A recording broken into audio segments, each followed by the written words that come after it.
کہ جب تک ہم اپنے امام کی معرفت حاصل نہیں کریں گے ہمیں یہ معلوم نہیں ہوگا کہ ہمارے مولا کو اللہ نے دنیا میں کس لیے بھیجا، مولا کیوں غائب ہیں، اور یہ غیبت کب ختم ہوگی، غیبت کے دوران میرے کیا وظائف ہیں۔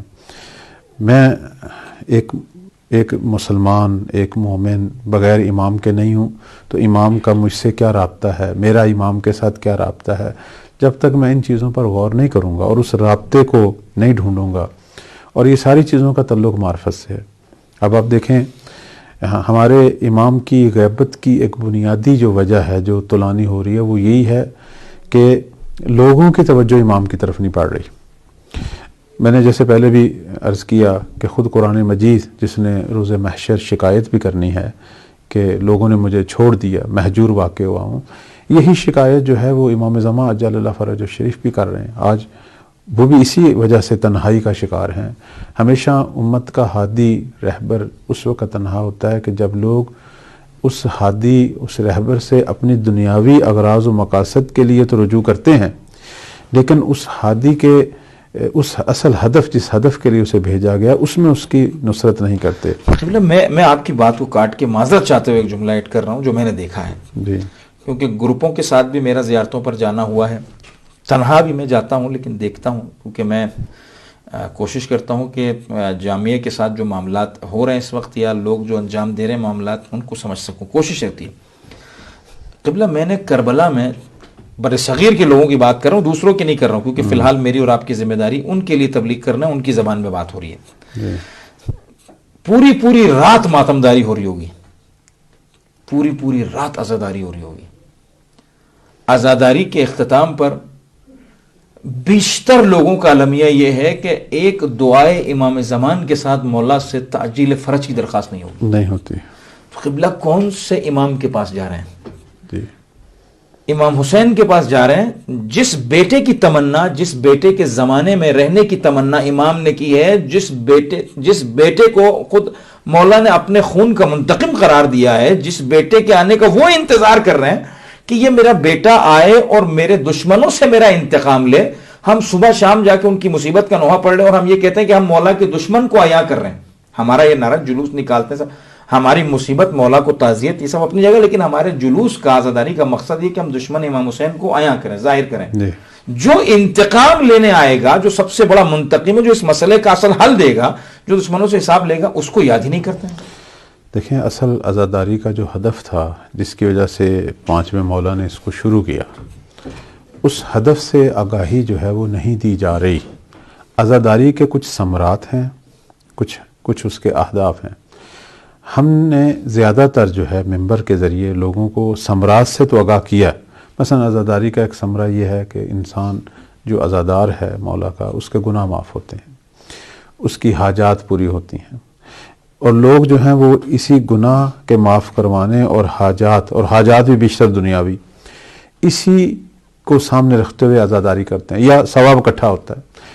ہم عام طور پر کہتے ہیں کہ یہ روایات ہیں ہمارے پاس، اس میں کوئی شک نہیں کہ جو شخص غم سید الشہداء میں آنسو بہاتا ہے، اس کا قلب محزون ہوتا ہے، خداوند اس کے صغیرہ کبیرہ گناہ معاف فرماتا ہے، اس میں کوئی شک نہیں ہے۔ ثواب پر تو بحث ہی نہیں ہے، یہاں پہ اصل ہدف پر بحث ہے۔ ملائکہ اسے اپنے جو ہے اس ملائکہ کے جھرمٹ میں وہ قرار پاتا ہے اور ملائکہ اس کے لیے استغفار کرتے ہیں۔ روایت ہے، ہاں ہے۔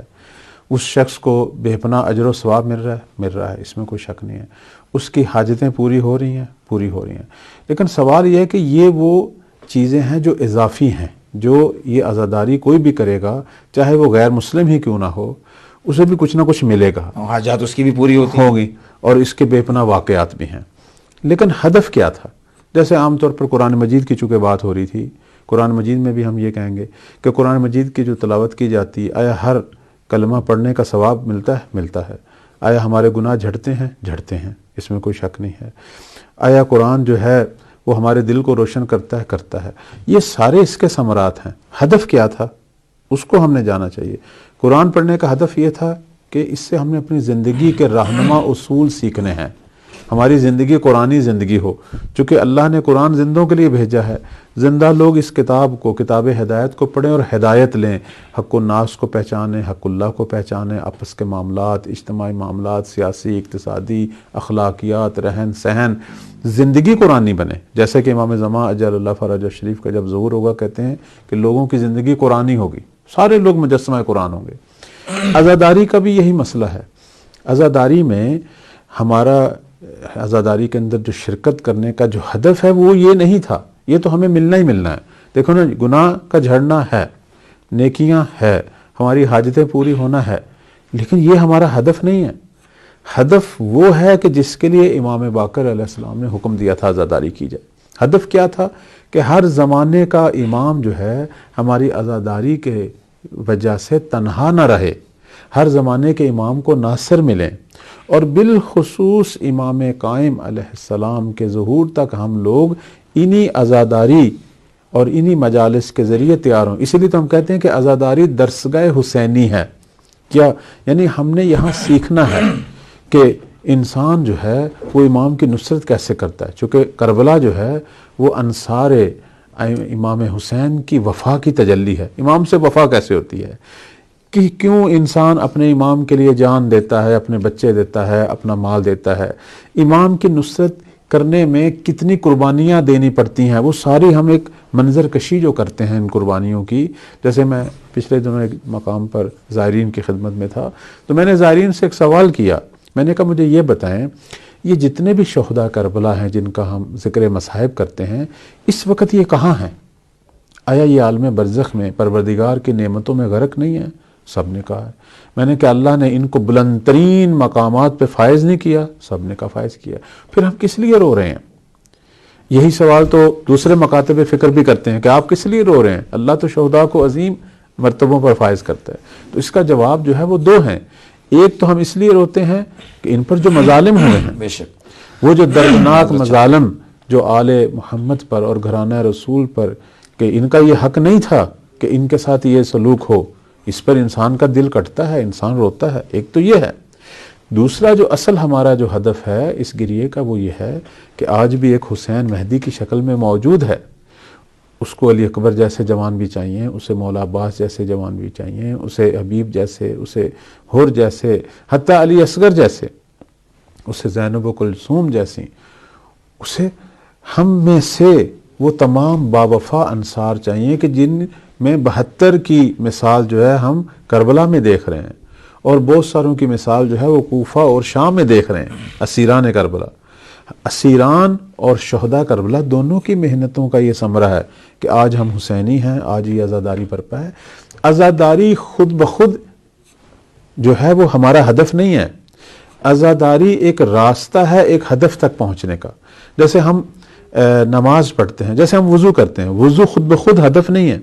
وضو کرتے ہیں کہ نماز تک پہنچیں. نماز خود بخود ہدف نہیں ہے. نماز پڑھتے ہیں تاکہ اللہ کی عبودیت، اور اللہ نے جو اس کے جو کہا ہے کہ نماز مومن کی معراج ہے، نماز جو ہے وہ قرب الہی تک انسان کو لے جاتی ہے. دیکھیں ہر چیز کا ایک ہدف ہے. عزاداری میں ہمارا بنیادی ہدف یہ جو ہم بار بار تمام کرداروں کو بیان کرتے ہیں، مولا غازی عباس کی وفا کو ہم بیان کرتے ہیں، تو یہ خود ہمارے لیے درس وفا ہے. آج بھی ایک حسین ہے. مولا غازی عباس کی عظمت کا راز یہ ہے کہ انہوں نے اپنے زمانے کے ولی کو تنہا نہیں چھوڑا. ان کی نصرت میں سب کچھ دیا، اپنے بازو دیے، اپنا بدن جو ہے وہ ٹکڑے ٹکڑے ہو گیا، انہوں نے دے دیا. ہم جناب حبیب کی وفا کا ذکر کرتے ہیں کہ بڑھاپے میں بھی تھے، لیکن انہوں نے اپنے بچپن کے دوست اور زمانے کے امام کو تنہا نہیں چھوڑا، آ گئے، کچھ پرواہ نہیں کی. ہم حر کی بات کرتے ہیں، یعنی ہر گناہگار شیعہ کے لیے بھی امید باقی ہے. جیسے بعض لوگ سوال کرتے ہیں کہ ہم تو بڑے گناہگار ہیں، آیا مولا امام زمان ہمیں اپنے ناصروں میں شامل کریں گے؟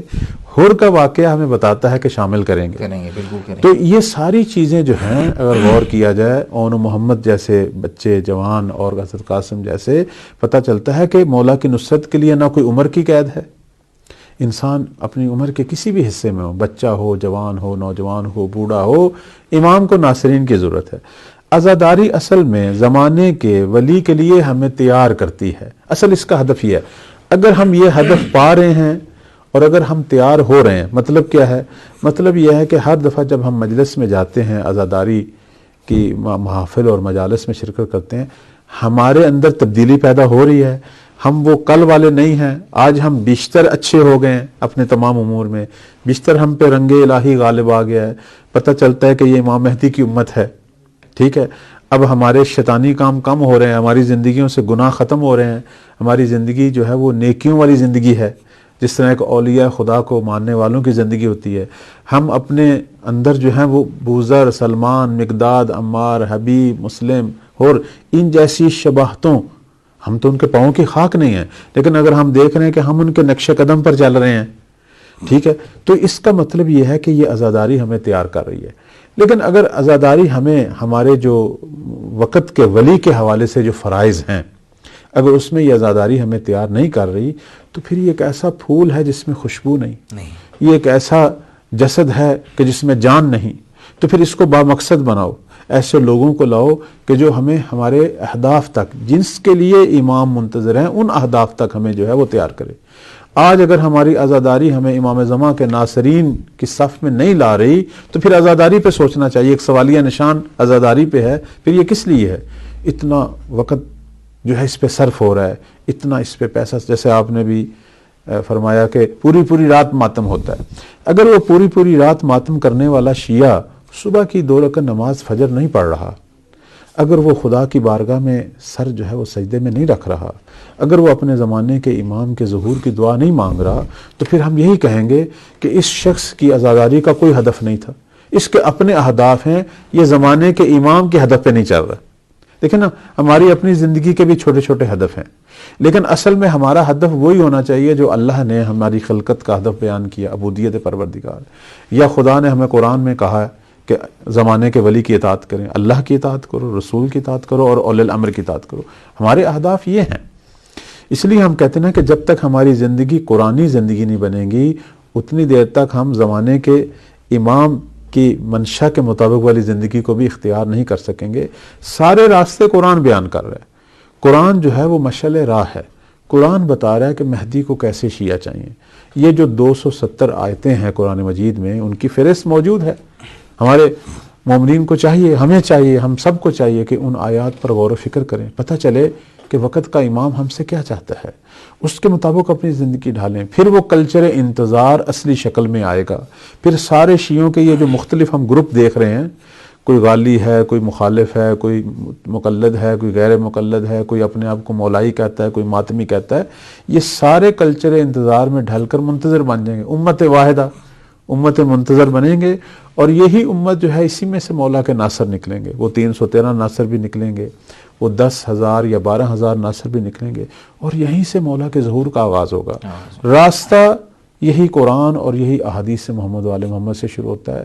میں یہاں ناظرین کی خدمت میں کہوں گا کہ اگر ہماری مجالس، اگر ہماری تلاوت قرآن، اگر ہماری عبادات، اگر ہماری تسمیہ، جو کچھ بھی ہم کر رہے ہیں، اگر ہمیں ہمارے امام کے ساتھ نہیں جوڑ رہے، تو عبادتیں تو شیطان بھی بہت کرتا تھا، عبادتیں تو وہ بھی بہت کر رہے تھے جو کربلا میں فرزند رسول، نواس رسول کو کتنی بے دردی سے مار رہے تھے۔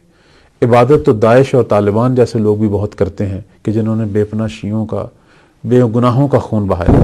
عبادتیں تو بہت سارے لوگ کر رہے ہیں، وہ عبادت جو ولی خدا کے قریب نہیں کر رہی، جو اس کے مقاصد کے قریب نہیں کر رہی، جس سے معرفت امام پیدا نہیں ہو رہی، اس عبادت کی تو اللہ کو ضرورت بھی نہیں ہے۔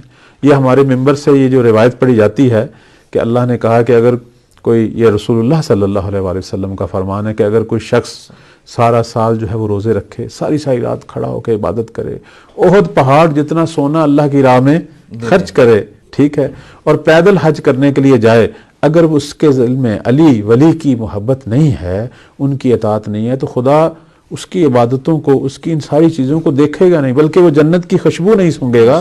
یہ جس طرح پیغمبر نے مولا علی کے لیے فرمایا تھا، آج وہی چیز امام مہدی کے لیے بھی ہے۔ ہر دور کا امام یہی شان اور یہی حیثیت رکھتے ہیں کہ ہم جو کچھ بھی